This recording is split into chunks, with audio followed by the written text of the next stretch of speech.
오늘 우리에게 주신 하나님 말씀은 에베소서 2장 19절에서 22절입니다.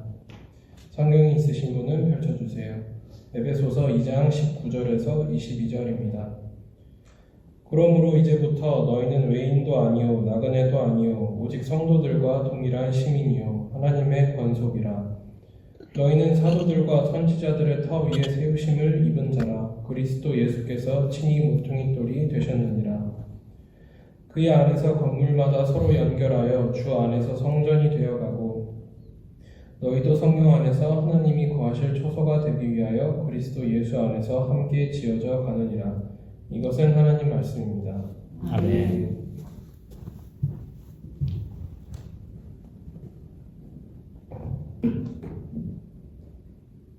감사합니다. 잠시 기도하시겠습니다. 사랑과 은혜가 풍성하신 하나님 아버지, 오늘도 우리를 주님의 날로 부르시고 새로운 장소에서 전 예배를 드리게 하시니 감사드립니다. 장소는 바뀌었지만 변함없이 우리와 함께 하신 하나님을 찬양합니다. 이 시간 성령님께서 우리의 마음을 열어주시고 하나님 말씀이 우리의 삶을 새롭게 하는 능력이 되게 하여 주시옵소서. 말씀을 전하는 종을 붙들어 주시고 오직 예수 그리스도만 드러나게 하시고 듣는 모든 성도들의 마음에 말씀이 깊이 심겨 풍성한 열매를 맺게 하여 주시옵소서. 특별히 우리와 다음 세대가 함께 하나님의 음성을 듣게 하시고 우리 교회가 예수 그리스도를 기초로 함께 세워져가는 공동체가 되어 이 지역과 열방을 섬기는 교회가 되게 하여 주시옵소서. 감사하며 예수 그리스도의 이름으로 기도드립니다. 아멘. 아멘. 할렐루야. 아멘. 할렐루야. 네. 어떠신가요? 좀 어색하기도 하고 또 좋은 부분도 있을 거라 생각이 됩니다. 사랑하는 성도 여러분, 오늘 우리는 교회 역사 가운데 특별한 날로 기억을 할 것 같습니다. 지난 2년 반 동안 하나님께서 우리에게 허락하셨던 예배 자리를 떠나 오늘 우리는 플리머스에 있는 필그림 교회에서 첫 예배를 드립니다. 아마 오늘 이 자리에 들어오시면서 이러한 생각을 하셨던 분도 계실 것입니다. 아직은 낯설고 아이들은 어디로 가고 또한 화장실은 어디고 여기는 체육관이 없네, 여기는 뭐가 있네 하는 생각을 할 거라고 생각이 듭니다. 새로운 장소는 언제나 기대와 함께 작은 두려움도 가져오게 됩니다. 하지만 저는 오늘 여러분에게 한 가지 질문을 드리고 싶습니다. 만약 오늘 이 건물에서 십자가를 모두 떼어내고 의자를 모두 치운다면 그래도 교회는 남아있을까요? 혹은 반대로 만약 우리가 들판에서 예배를 드린다면 그곳은 교회가 아닐까요? 우리 아이들에게 묻고 싶습니다. 여러분의 교회는 무엇입니까? 큰 예배당입니까? 아니면 친구들이 있는 곳입니까? 아니면 하나님을 만나는 곳입니까? 우리 이민자의 삶을 살아가고 있습니다. 한국을 떠났고요. 미국으로 왔습니다. 익숙한 언어를 떠나 새로운 언어를 배우고 익숙한 문화를 따라 새로운 문화 속에 살아가고 있습니다. 자녀들은 부모 세대와 또 다른 세상에서 살아갑니다. 이민자의 삶은 떠남과 적응의 연속일 것입니다. 그러나 하나님께서는 성경을 통해서 말씀하십니다. 장소가 너희를 교회로 만드는 것이 아니라 내가 너희 가운데 거할 때 너희가 교회가 된다는 말씀을 하고 있습니다. 사실 성경은 건물 이야기를 하지 않습니다. 성경은 사람 이야기로 가득 차 있습니다. 사도 바울은 에베소 교회 성도들에게 말합니다. 너희는 하나님의 가족이다. 너희는 함께 연결되어 간다. 너희는 하나님이 거하시는 초소라고 이야기하고 있습니다. 제가 요즘 읽고 있는 책이 있습니다.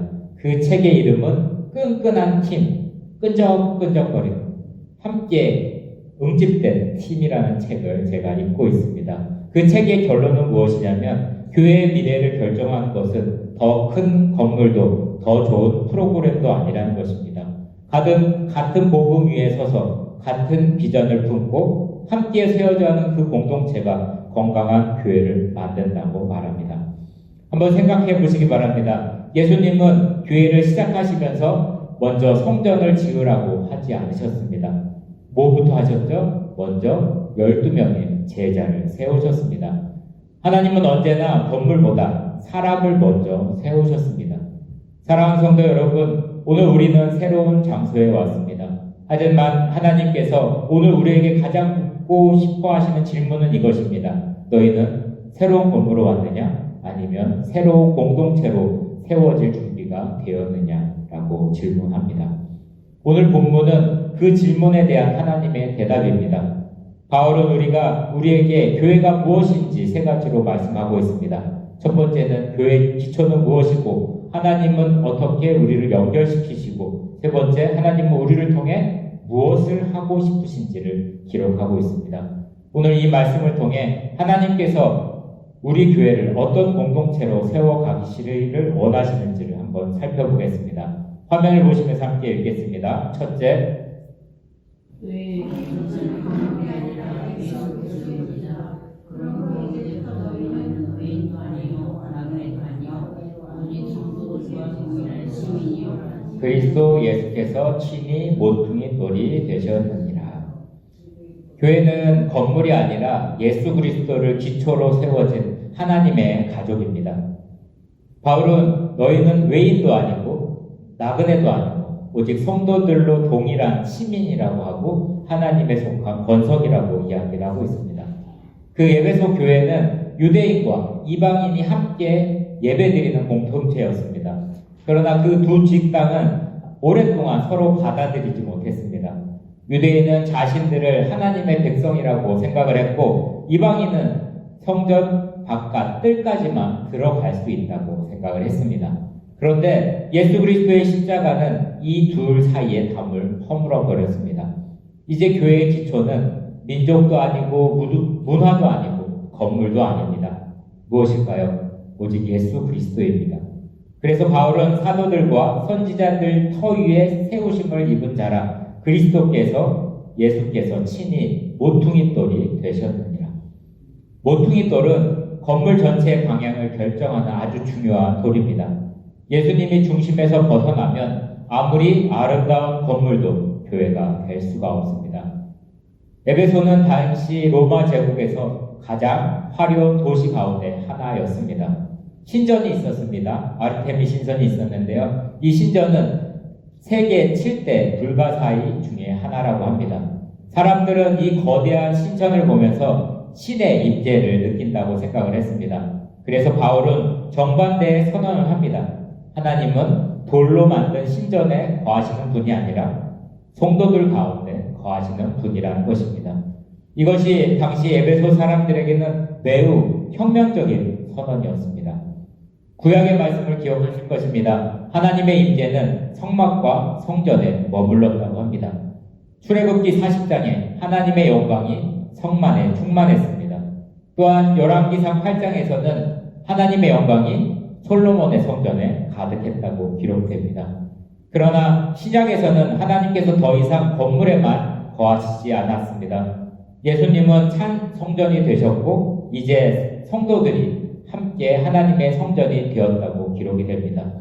하나님의 계획은 건물을 세우는 것이 아니라 무엇을 세운다고요? 사람을 세운다는 것입니다.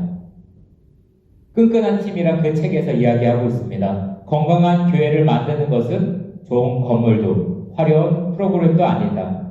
같은 복음을 뜨고 같은 비전을 품고 함께 걸어가는 사람이라고 합니다.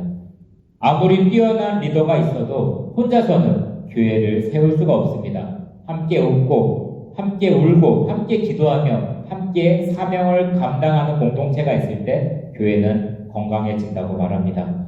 한번 상상해 보시기 바랍니다. 병원을 한번 생각해 보시기 바랍니다. 최신 시설을 갖춘 병원입니다. 로비는 호텔처럼 아주 깨끗하고요. 수술실에는 최첨단 장비가 있습니다.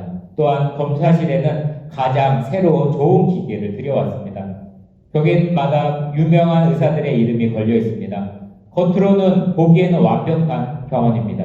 그런데 문제가 하나가 있습니다. 의사와 간호사가 서로 말을 하지 않는다는 것입니다. 서로 믿지 않는다는 것입니다. 환자의 정보도 잘 가르쳐주지 않습니다.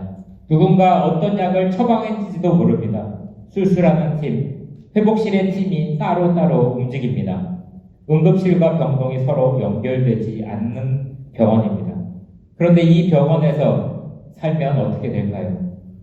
건물은 아름답고 장비는 최고일지라도 간판은 화려할 수가 있습니다. 하지만 그곳에서 생명이 살아나갈 수 있을까요?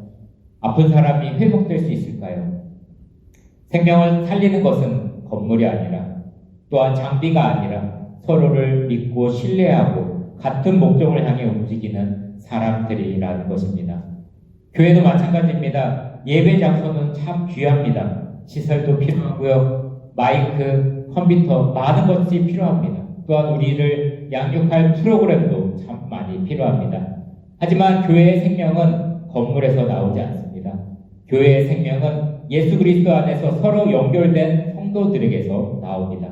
우리가 서로 말하지 않고 서로 믿지 않고 서로 사랑하지 않고 서로 아픔을 모른다면 아무리 좋은 장소에서 예배드려도 우리는 건강한 교회가 될 수가 없습니다. 그러나 우리가 서로를 위해 기도하고 서로의 이름을 기억하고 또한 자녀들을 서로 축복할 때 우리의 아픔을 서로 짊어질 때 같은 복음, 같은 비전으로 함께 걸어간다면 이것이 어디서든지 하나님은 그곳에서 생명을 살릴 수 있습니다. 오늘 우리가 들어온 장소는 하나님께서 사용하시는 귀한 도구입니다. 그러나 진짜 교회는 이런 눈에 보이는 벽이 아닙니다. 진짜 교회는 우리가 있는 의장도 아니고요. 이 강단도 아닙니다. 진짜 교회는 예수 안에서 함께 세워져가는 바로 우리입니다. 함께 읽겠습니다. 교회의 기초는 새 건물이 아니라 예수 그리스도이며 우리는 그분 안에서 한 가족이 되었습니다. 그러나 기초만 있다고 집이 완성되는 것이 아니죠. 기초 위에 벽돌 하나하나가 서로 연결돼야 집이 세워집니다. 하나님께서 우리를 따로 세우지 않으시고 함께 세워져 갑니다. 이것은 두 번째 말씀입니다. 함께 둘째 읽어보겠습니다. 시작. 하나님은 우리를 함께 연결하셨습니다. 그의 안에서 건물마다 서로 연결하여 주 안에서 성전이 되고. 아멘. 하나님은 홀로 믿는 성도들을 원하지 않습니다. 그래서 팬데믹 동안에 혼자 예배를 드리다가 지금도 못 나오시는 분들이 많이 있습니다. 하지만 하나님께서는 홀로 믿는 성도를 원하시지 않고요. 서로 연결된 공동체를 통해 교회를 세우신다는 것입니다. 21절에 보시면 중요한 표현들이 나옵니다. 건물마다 서로 연결하여 주 안에서 성전이 간다는 말이 나옵니다. 여기에서 서로 연결되어 라는 뜻은 어떤 용어냐면 건축 용어입니다. 석공이 각각의 돌을 정교하게 다듬어 빈틈없이 맞추는 모습을 의미합니다. 돌은 혼자서는 건물이 될 수 없습니다. 아무리 좋은 돌이라도 다른 돌과 연결되지 않으면 아무 쓸모가 없습니다. 하나님께서 우리를 각각 뛰어난 사람으로 부르신 것이 아니라 서로 연결되어 하나의 몸을 이루라고 부르신 것입니다. 오늘 우리가 이 새로운 예배당에서 옮겼다는 것은 그냥 단순히 장소가 바뀌었다는 의미가 아니라 이제 하나님께서 우리의 관계를 더 깊이 연결하시려는 새로운 시작입니다. 당시에 에베소서의 건축 기술은 최고의 수준이었다고 합니다. 거대한 신전들은 수많은 돌들이 정확하게 맞물려 수백 년 동안 무너지지 않았습니다. 한 개의 돌이 아니라 크고 아무리 아름다워도 혼자서는 신전이 될 수가 없습니다. 바울은 이 모습을 보며 교회를 설명합니다. 교회는 뛰어난 개인 몇 사람이 만드는 것이 아닙니다. 서로 다른 은사를 가진 사람들이 하나님의 손 안에서 연결이 될 때 비로소 하나님이 거하시는 공동체가 됩니다. 신학적으로는 교회는 개인의 몸이 아니라 그리스도의 몸입니다. 옆에 계신 분하고 한번 이야기하겠습니다. 교회는 그리스도의 몸입니다. 교회는 그리스도의 몸입니다. 몸은 모든 지체가 연결될 때 생명을 유지하게 됩니다.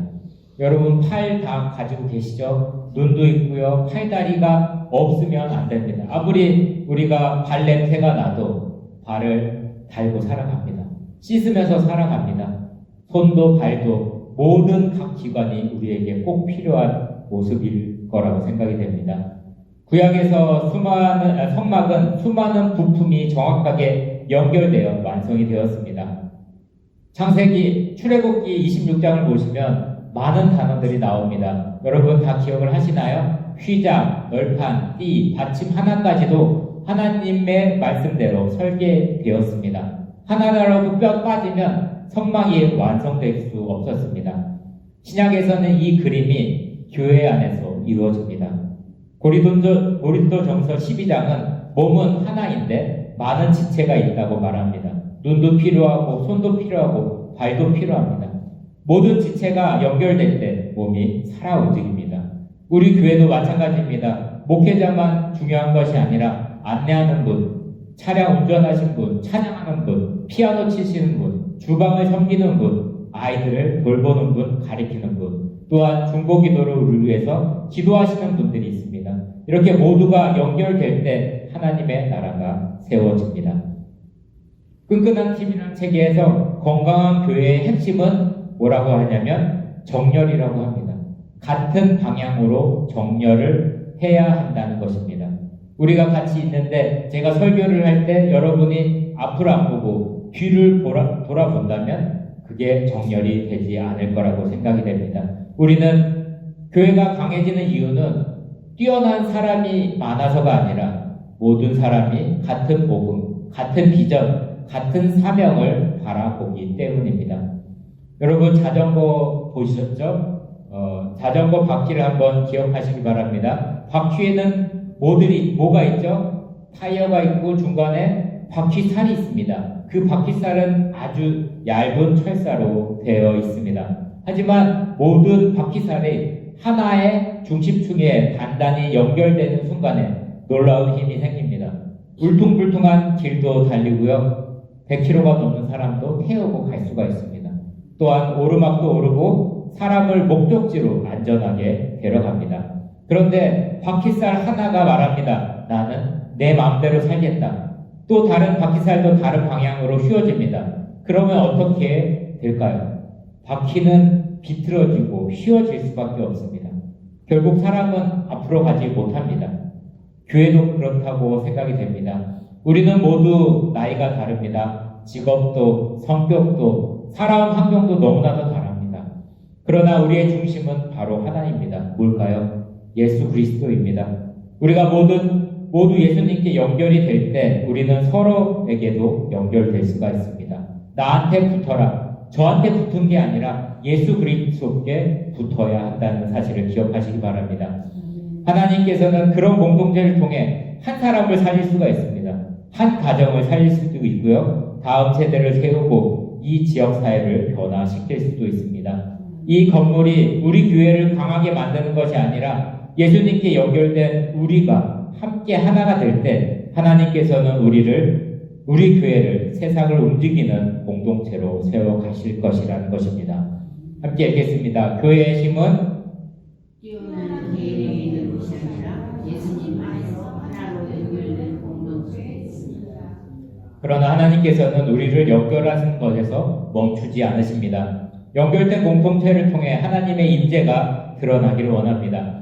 이것이 바울이 마지막 절에서 말하는 가장 놀라운 진리입니다. 세 번째 말씀 함께 읽겠습니다. 셋째, 하나님은 우리를 통해 세상 가운데 거하십니다. 너희도 성령 안에서 하나님이 거하실 처소가 되기 위하여 그리스도 예수 안에서 함께 지어져 갑니다. 교회는 하나님께서 세상 가운데 거하시는 살아있는 성전이라는 것입니다. 함께 지어져 간다는 말씀이 있습니다. 이것은 교회는 완성품이 아니라는 뜻입니다. 계속해서 성장하고요. 계속 변화하고 계속 성숙해가는 공동체라고 기억하시기 바랍니다. 이 새로운 예배당도 완성이 아니라 바로 시작입니다. 오늘 하나님께서 우리를 통해 이 지역 가운데 하나님의 임재를 나타나기를 원하십니다. 유대인들은 하나님께서 예루살렘 성전에만 특별히 임재하신다고 믿었습니다. 그러나 예수님의 부활과 죽음 이후에 성전의 휘장이 위에서 아래로 찢어졌던 것을 여러분 기억하실 것입니다. 이는 하나님의 임재가 더 이상 특정 건물에 제한되지 않는다는 선언입니다. 성령님께서 오신 후에 하나님의 거처는 건물이 아닙니다. 바로 믿는 공동체에 있습니다. 따라서 교회의 존재의 이유는 건물을 유지하는 것이 아니라 하나님의 임재를 세상에 드러내는 것입니다. 열왕기상 8장에 보시면 솔로몬의 성전을 봉헌했을 때 그곳에 하나님의 영광이 성전에 가득했다고 이야기합니다. 그러나 신약에서 사도행전 2장에서 성령님께서 사람에게 임하셨습니다. 이제 하나님의 영광은 건물에 머무는 것이 아니라 하나님 백성 안에 머무르게 되었다는 것입니다. 여러분 안에, 내 안에 머무신다는 것입니다. 우리가 서로 사랑하고 복음을 전하며 다음 세대를 세우고 열방을 섬길 때 세상은 우리를 통해 하나님을 보게 된다는 사실을 꼭 기억하시기 바랍니다.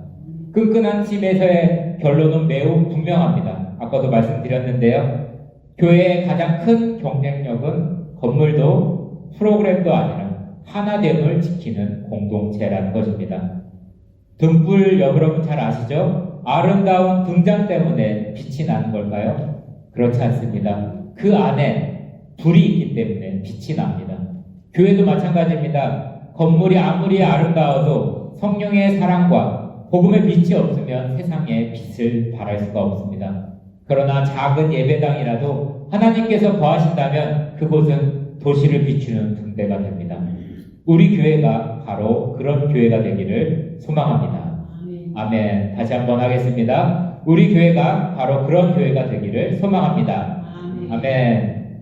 함께 읽겠습니다. 교회의 사명은 건물을 채우는 것이 아니라 하나님의 임재를 세상에 나타내는 살아있는 성전이 되는 것입니다.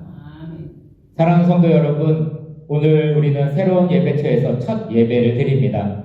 그러나 하나님께서 오늘 기뻐하시는 것은 예수 그리스도를 기초로 삼고 서로 연결되고 성령께서 거하시는 살아있는 공동체가 되어가는 우리의 모습입니다.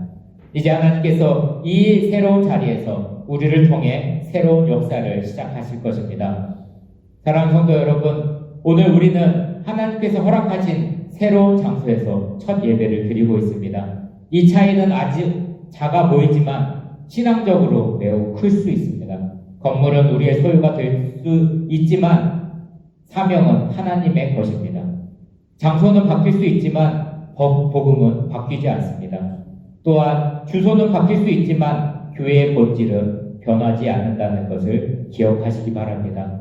2년 반 동안 하나님께서 이전의 예배 장소에서 우리를 훈련시키셨습니다. 그곳에서 함께 기도하고 눈물도 흘리고 예배드리고 함께 웃고 하나님의 은혜를 경험했습니다. 이제 하나님은 우리를 이 자리에 그 자리에 머물러 있게 하지 않으시고 새로운 사람들을 만나게 하시고 새로운 영혼을 품고 새로운 사명을 감당하도록 와이자라에서 플리모스로 보내셨습니다. 성경을 보면 하나님은 언제나 하나님 백성을 보내시는 하나님입니다.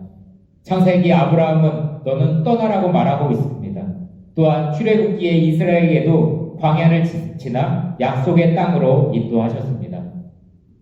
사도행전의 초대교회는 예루살렘을 넘어 세상 끝까지 복음을 전하도록 흩어 보내셨습니다. 한국에서 미국으로 오셨죠. 저도 한국에서 키르기스탄에서 또한 미국으로 오게 되었습니다.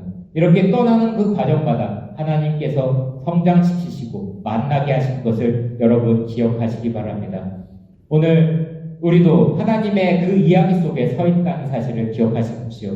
지금 사랑하는 성도 여러분, 우리가 임대하는 이 공간 그리고 하나님께서 맡기신 그 사명이 있다는 것을 기억하시기 바랍니다. 우리는 사용하는 것은 건물입니다. 그러나 하나님께서 세우시는 것은 바로 공동체고 믿음의 형제 자매라는 것입니다. 언젠가 한 아이가 예수님을 만나 자신의 삶을 하나님께 드릴 수도 있습니다. 한 청년이 믿음을 회복할 수도 있습니다. 한 가정이 치유를 경험할 수도 있습니다. 한 이웃이 복음을 들고 하나님의 자녀가 될 수 있습니다. 그것이 하나님께서 우리를 이곳에 보내신 이유입니다. 그러므로 오늘부터 우리는 이 장소를 사용하는 사람이 아니라 이 장소를 하나님의 임재로 채우시는 사람이 되어야 합니다. 우리는 단지 예배드리는 교회가 아니라 이곳을 축복하는 교회가 되어야 합니다. 우리는 단지 모이는 교회가 아니라 다음 세대를 세우는 교회가 되어야 합니다. 우리는 단지 이민자의 교회가 아니라 열방을 향해 문을 여는 교회가 되어야 합니다. 사랑하는 성도 여러분, 장소는 하나님께서 열어주십니다. 교회는 하나님께서 세워주십니다. 그러나 그 교회를 함께 세워가는 사람은 바로 누굴까요? 바로 우리들입니다. 오늘 이 예배가 단순히 예배 장소가 바뀐 날로 기억되지 않기를 바랍니다. 하나님께서 우리 공동체를 통해 플리머스와 또한 다음 세대를 향한 새로운 역사를 시작한 날로 기억하시길 바랍니다. 그리고 언젠가 하나님 앞에 서는 날, 하나님께서 우리에게 이렇게 말씀하시기를 소망합니다. 너희는 건물을 남긴 사람들이 아니라 사람을 세운 사람들이었다. 너희는 장소를 옮긴 사람들이 아니라 내 교회를 함께 세워간 사람들이었다. 그렇게 음성을 듣는 저희들이 되기를 소망합니다. 그 은혜가 우리 모두에게 있기를 주님의 이름으로 축원합니다. 함께 기도하겠습니다. 결단 기도를 함께 읽겠습니다. 예수 그리스도를 우리 교회의 유일한 기초로 세워주소서. 우리를 하나 되게 하시고 함께 세워가는 공동체가 되게 하소서. 이 새로운 장세를 통해 플리머스를 축복하는 교회가 되게 하여 주시옵소서. 함께 주여 삼창하시고요. 통성으로 기도하겠습니다. 주여 삼창입니다. 주여! 주여!